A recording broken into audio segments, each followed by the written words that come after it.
বন্ধুরা, আমাদের তো এই বছর এই লোকসভা ভোটে টিমটা জিতে নাই। এইবার জিতছে হচ্ছে টিএমসি।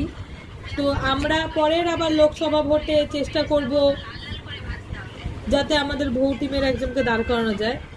চেষ্টা করব আমরা বিধানসভা ভোটেও টিমের মেম্বার কাউকে হয়তো দাঁড় করানো যাবে।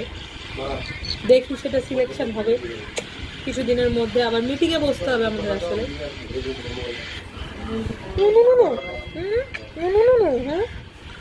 সব থেকে বদমাশ হচ্ছে এই মেয়েটা। এই দেখেন, সব থেকে বাদর বাদর তেদর বদমাস যদি বলেন এই মেয়েটা। 2 হাত দিয়ে রেখেছে, আয় চলে এসছে। চিন্তা করো না, মন খারাপ করে লাভ নেই। আজকে ক্যামেরার সামনে বসবে না। ওর মন খারাপ যে টিম জিতে নাই।